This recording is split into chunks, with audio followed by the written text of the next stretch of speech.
Ante todo, muy buenas noches. Soy la mayor Sandra Milena Otálora, integrante del curso de Estado Mayor para Asimilado.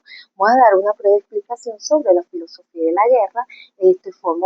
Formo parte del equipo de la Teniente Coronel Salima Salas, Teniente Coronel Carlos Rodríguez, Teniente Coronel René Ponce, Mayor Carmen Solórzano, Mayor Eileen Jaime y Mayor Francisco Hernández. Pero antes de comenzar el contenido, como lo clasifiqué, es necesario definir qué es la filosofía de la guerra.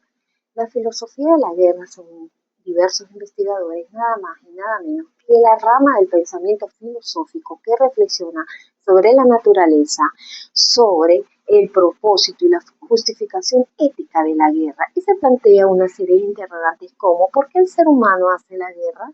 ¿Cuándo es moralmente necesario hacer la guerra? ¿Qué acciones son permitidas durante la guerra? ¿O qué elementos son permitidos durante la guerra? Y si se logra la paz tras la guerra. Como pueden ver, el contenido está clasificado en tres fases. Una fase 1, origen griego del cosmos al logos político. Una fase 2, el helenismo, la guerra como terapia del alma. Una fase 3, la edad media, la doctrina de la guerra justa. Un paradigma base de donde proviene todo, el seguimiento de la filosofía moderna. Y culmino, muy humildemente, por un poema hologramático que es a través de un constructo teórico realizado por mi persona. Comenzamos la fase 1, origen griego del cosmos al logos político. ¿Qué quiere decir eso? ¿Cómo es el universo, lo bonito, lo hermoso? El logos político es el que va a razón de Estado, donde está la ley y el orden, ¿verdad? Ese origen, eso pertenece del origen griego. Y todo eso, tanto el cosmos y la parte del logo político, le dan una orden a todo el mundo, una orden del mundo. Por eso la llaman orden mundial. Pero en esa orden mundial siempre hay fenómenos oscuros que llamamos el conflicto. Hay diversos filósofos que lo determinan como una alteración de ese orden y otros como una ontología del conflicto. Los que dicen que una alteración de orden tenemos a Tales de Mileto, que tiene sus bases epistemológicas basadas en la talasocracia. Quiere decir la trasegar el poder, la potestad de los mares, de las aguas, donde toma en cuenta o como utiliza como herramienta esos fluidos acuáticos, que dice que todo es de fluido, que la guerra es una disonancia, y así como va esos fluidos, cada fuente de agua llega a su cauce original y así debe llegar el equilibrio después de la guerra. O sea que la guerra a veces es necesaria que ocurra para llegar a ese equilibrio, como el fluido que llamó Tales Mileto las rutas del agua como el arché.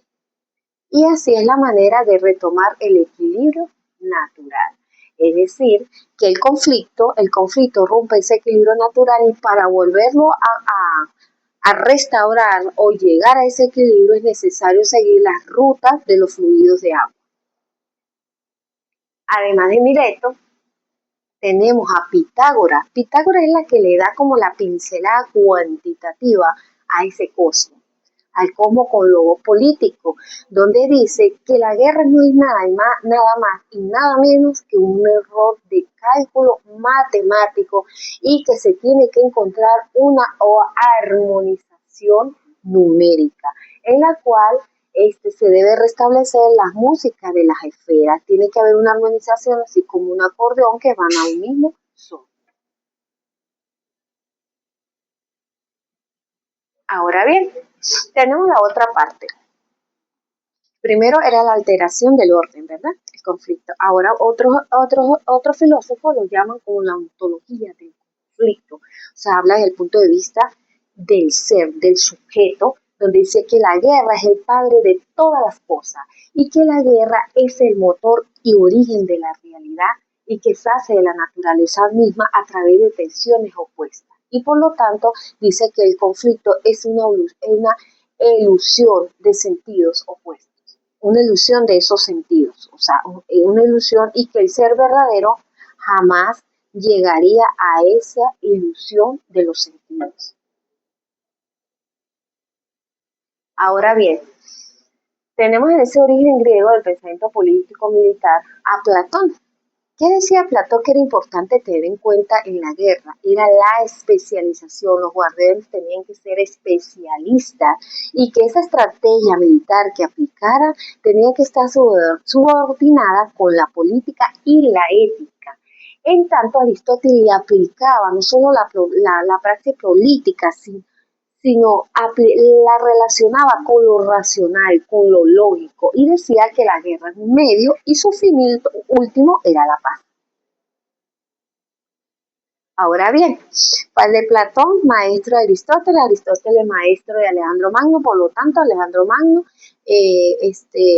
discípulo de Aristóteles, y decía que ese enfoque de la polis era la transición del mundo de esas ciudades al mundo de los imperios, al mundo individualista, y que el cambio de paradigma era de la polis a la individuo. Y para poder llevar ese control se obtenía hasta a través de la estrategia del alma, desde esa paz interior. En esta parte es muy bueno, esa guerra como terapia habla de unas escuelas de resistencia interior. Tenemos el estoicismo. ¿Qué es el estoicismo? Donde tomaban que la guerra era una disciplina mental y la estrategia para aplicar en esa guerra era apatía, o sea, alejarnos de todo asedio externo que me perturbara.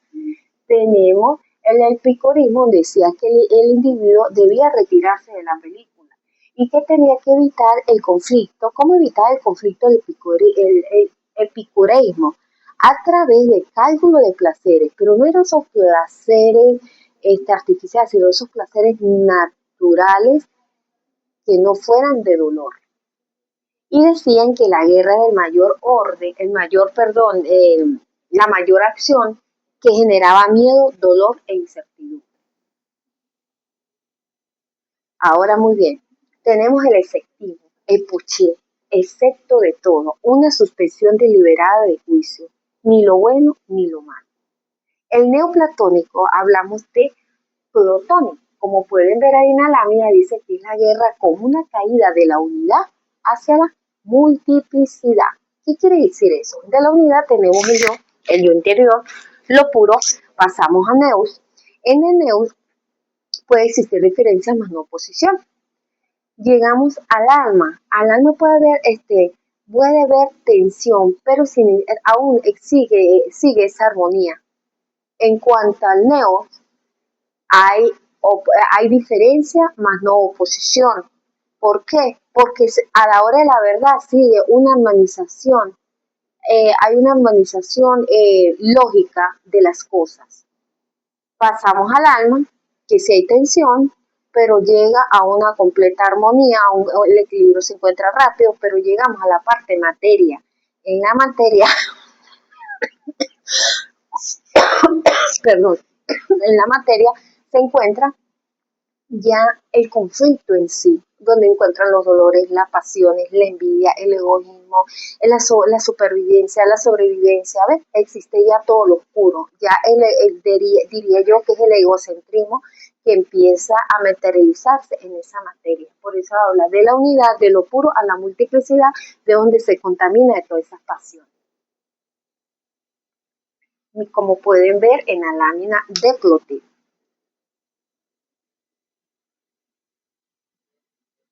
La guerra. Platón dice que es un desorden interior de nuestro propio ser, mientras que Aristóteles dice que esa guerra es necesaria para obtener la autosuficiencia de la polis.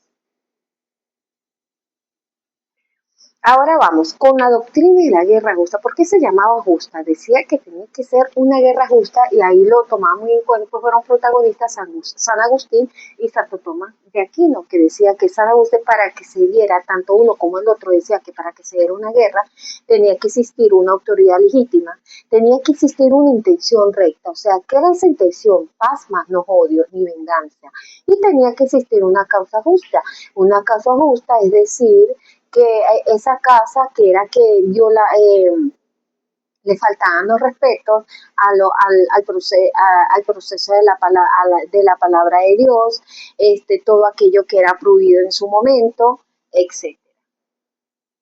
Y Además, Santo Tomás de Aquino, aún de llevar lo que decía Agustín, de la causa tenía que existir la autoridad legítima, intención recta, la causa justa, también tenía que haber una sistematización y proporcionalidad entre las partes para que se pudiera dar la guerra de manera justa. Ahora bien, ya hablamos del cristianismo, ahora vamos a hablar de la parte islámica versus judaica. La parte islámica, ¿cuál era la Biblia de ellos? Era el Corán. Y hablaban sobre el principio del yihad, es decir, que habían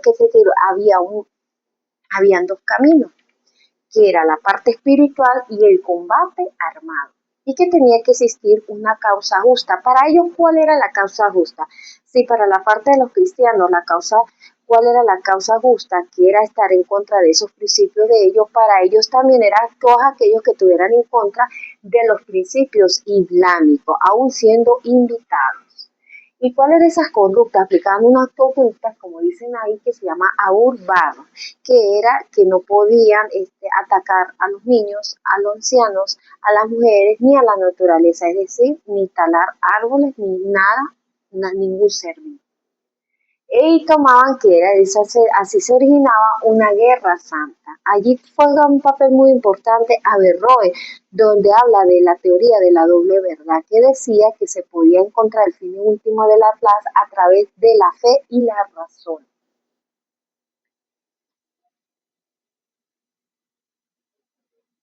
Ahora bien, tenemos la parte judía. La parte judaica tomaban como Biblia el Torá, donde el equilibrio de ellos era vida, o la bandera de ellos era vida y justicia.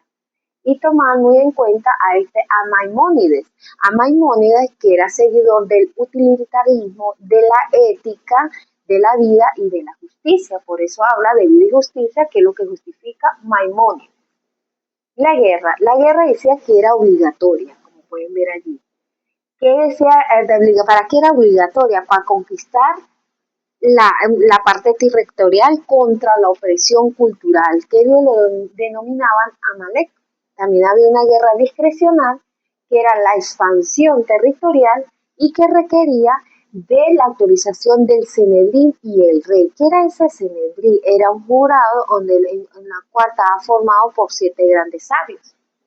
Bueno, como pueden ver, se hace una comparación de la guerra obligatoria y de la guerra discrecional.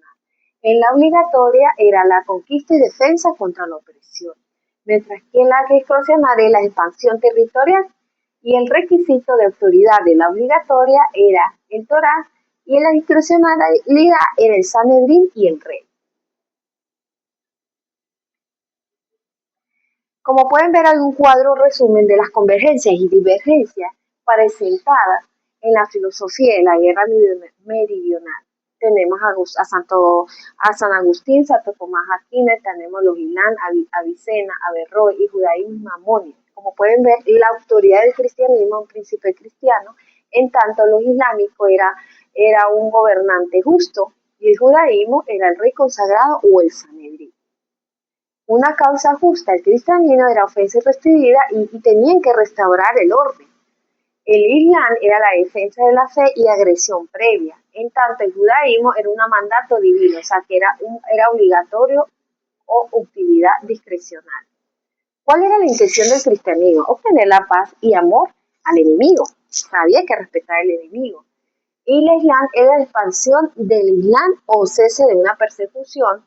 Y el judaísmo era cumplir sus preceptos y prohibir la venganza. Como puede ver, la venganza también la prohibía el cristianismo. En las limitaciones era que cristianos y los clérigos no podían combatir directamente, en el Islam no podían matar inocentes y había que existir un respeto a la naturaleza. En el judaísmo tampoco podían destruir árboles y había una oferta previa de paz. El fin último del cristianismo era la paz terrena, como reflejo de la ciudad de Dios. En cuanto al Islam, una soberanía de la ley coránica, y el judaísmo una seguridad de Israel y observancia del Torá. Ahora bien, con todo este recorrido, este pequeño bufaje que se ha dado, podemos decir que el paradigma base parte de una epistemología de la defensa y conocimiento científico, tanto científico como bueno, sí, en realidad es de parte de esa filosofía, de ese gran conocimiento científico, con un pensamiento complejo o escolástico para lograr una modernidad y en la cual se tiene como un gran sustento la filosofía entre Hamlet y Hegel. En la cosmovisión medieval, esa cosmovisión medieval en esa Edad Media está cargada de un nivel axiológico, de la teología, del hombre, de la naturaleza, un mundo jerarquizado, escolástico. Se hablaba mucho de la negación de la realidad de la existencia de Dios, era teocéntrico en principios metafísicos y había un desarrollo del conocimiento. Y obviamente tomaba en cuenta una carga histórica, política, social, económica y cultural. Ahora, ven, dándole un seguimiento de la filosofía moderna, como pueden ver, había un carácter secular, en la cual algo culminaba y podía hacerse una retroalimentación. Y había un surgimiento de epistemología con el renacimiento de la revolución industrial, una transformación de la modernidad, donde existen crisis de autoridad religiosa, hay un orden jerárquico, están miles de religiones, judaísmo, protestantismo y cristianismo, pero se basan siempre en el principio de la legitimidad y para obtener una expansión del libre mercado a través del arte, la política, la social y la religión, para reformar e impugnar poder en un dogma a través de cambios sustanciales de la metafísica. Para culminar, quiero dar este poema hologramático, donde tome un todo para cada una de las partes, y cada una de las partes que forman un todo, que dice, la vida es otro enfoque de la filosofía medieval hasta la modernidad del siglo XX, enfocado en la perspectiva hologramática. Desde la perspectiva hologramática recorremos el mundo virtual, explorando las ideas de Echeverría que nos lleva a la mente universal. ¿Por qué nos lleva a esa mente universal? Él nos trata a través del libro El Búho de Minerva, donde habla del amor a la sabiduría, ¿verdad? Todos somos parte de un todo. Ahí forma la parte de la hologramática, un holograma que busca la verdad. Cada pensamiento es un reflejo de la realidad que queremos crear. El fenómeno de la acción nos lleva a la reflexión. Parte crítica. Lo que hacemos, lo que decimos, influye en nuestra percepción. A través de la ontología del lenguaje, ¿se recuerda cuando hablamos de la ontología en el conflicto para el origen de la guerra? Bueno, descubrimos que todo es interpretación. Cada palabra, cada acción define nuestra interacción. En el mundo de la educación aprendemos a compartir la comprensión y donde decía Berroe que muchas veces la pedagogía era muy importante para comprender la filosofía de la guerra. A través del diálogo honesto, el aprendizaje es nuestra misión. El liderazgo ético y empático nos lleva a la transformación y así creamos una sociedad que busca la evolución. Desde la perspectiva hologramática nos enfrentamos al futuro con pasión y creamos juntos una realidad que nos acerca a la razón. Muchísimas gracias.